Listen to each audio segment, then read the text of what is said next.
Olá, meus amigos, olá, meus irmãos. Mais uma vez estamos aqui nesse trabalho para a nossa edificação. Eu sei que não sou exemplo para ninguém, mas estou fazendo aquilo que Deus tocou no meu coração, que é propagar a palavra de Deus, que tem chegado a mim, que tem me consolado.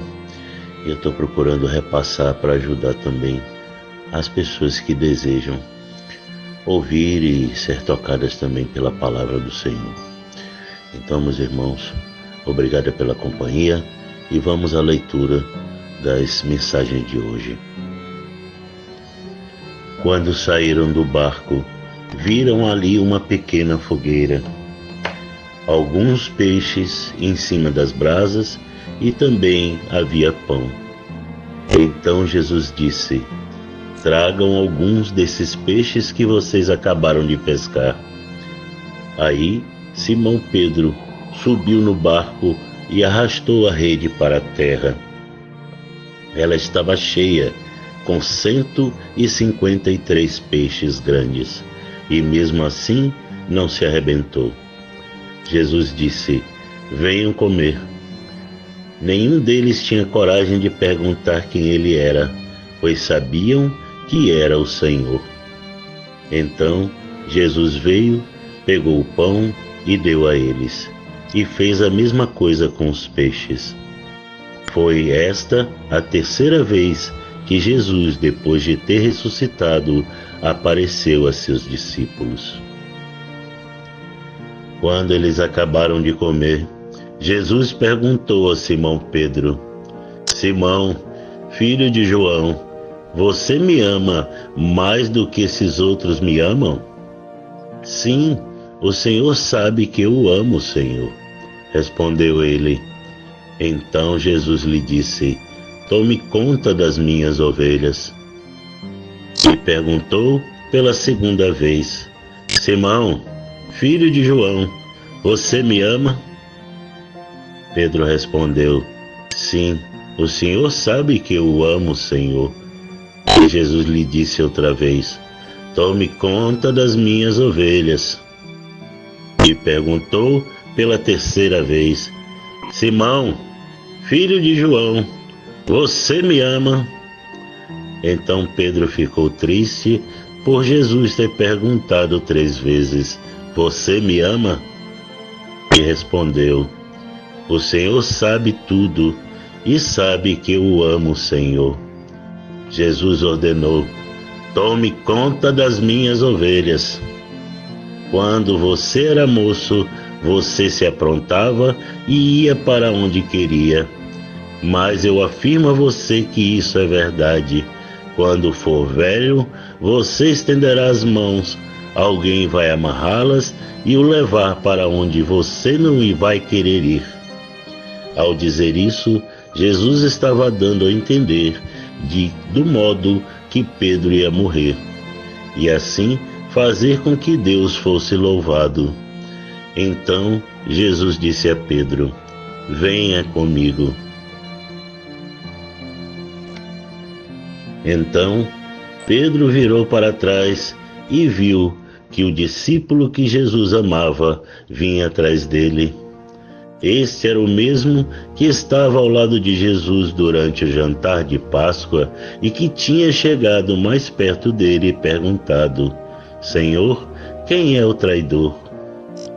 Quando Pedro viu aquele discípulo, perguntou a Jesus: o que diz, Senhor, a respeito deste aqui? Jesus respondeu: se eu quiser que ele viva até que eu volte, o que é que você tem com isso? Venha comigo. Então se espalhou entre os seguidores de Jesus a notícia de que aquele discípulo não ia morrer. Mas Jesus não disse isso. Ele apenas disse: se eu quiser que ele viva até que eu volte, o que é que você tem com isso? Este é o discípulo que falou dessas coisas e as escreveu, e nós sabemos que o que ele disse é verdade. João, capítulo 21, versículos 9 ao 24. Afinal de contas, quem é Apolo? Quem é Paulo? Somos somente servidores de Deus, e foi por meio de nós que vocês creram no Senhor. Cada um de nós faz o trabalho que o Senhor lhes deu para fazer. Eu plantei e Apolo regou a planta, mas foi Deus quem a fez crescer. De modo que não importa nem o que planta, nem o que rega, mas sim Deus que dá o crescimento, pois não existe diferença entre a pessoa que planta e a pessoa que rega. Deus dará a recompensa de acordo com o trabalho que cada um tiver feito, porque nós somos companheiros de trabalho no serviço de Deus, e vocês são o terreno do qual Deus faz o seu trabalho. Vocês são também o edifício de Deus. 1 Coríntios, capítulo 3, versículos 5 ao 9. Bem, irmãos, ao meu ver, o que fica bem claro aqui nessas mensagens é o que nós temos a ver com a vida do nosso próximo. Muitas vezes nós nos importamos em falar da vida do nosso próximo, em criticar, em nos preocupar, em dar a nossa opinião, quando que nós não devemos fazer isso. Não é bom, pois é falar mal, é falar de quem você não tem nada a ver com a vida. Muitas vezes isso não edifica ninguém, só faz o pior, faz o mal. Palavras são ditas, as palavras ditas machucam, e quando o prego entra na cerca, mesmo que você o retire depois, fica a marca. Então a gente tem que ter muito cuidado com o que a gente fala, a gente tem que ter muito cuidado em prestar atenção na vida dos outros, pois nós estamos gastando o tempo que Deus nos deu para a nossa própria edificação, porque cada um de nós tem um chamado, tem um trabalho a ser realizado, e a gente deve dedicar o nosso tempo àquele trabalho que a gente pede a Deus que nos oriente para fazer. Essa é a minha visão, entendeu, irmãos? Mas cada um pode ter a sua própria. Eu espero que vocês tenham tido um bom aproveitamento e chamo vocês para orar, porque em nossa oração a gente se aproxima mais de Deus e podemos ouvir através disso as palavras mais claramente na direção que o Senhor quer que nós iremos. Ele nos liga, a oração nos liga ao Senhor, e nós ficamos mais próximos dele e mais suscetíveis às influências do bem. Então vamos orar, irmãos, sempre orar, que é o que vai nos ajudar, orar e vigiar. Glória ao Senhor, meu Deus. Que as graças e a paz de nosso Senhor Jesus Cristo venham do céu sobre nós, amenizando as nossas angústias, clareando o nosso pensamento, nos fazendo entender as direções do Senhor em nossas vidas e nos dando a tranquilidade, a confiança e a alegria de viver renovadas dentro de nossos corações.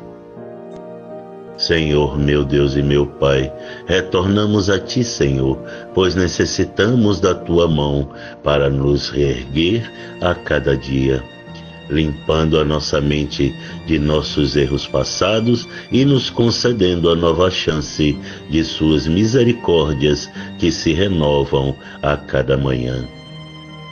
Ó Senhor, meu Deus, perdoa-me, Senhor. Eu me sinto envergonhado. São tantos os meus defeitos e ainda assim, com tanto trabalho a fazer em minha própria casa, ainda me coloco na condição de julgar ao meu próximo. Quanta bobagem que eu faço! Ajuda-me, meu Pai, a procurar viver a minha própria vida. O que é que eu tenho a ver com o caminho que meu irmão tem que trilhar? Às vezes, perdemos tanto tempo olhando para a vida dos outros que esquecemos de viver a nossa própria vida.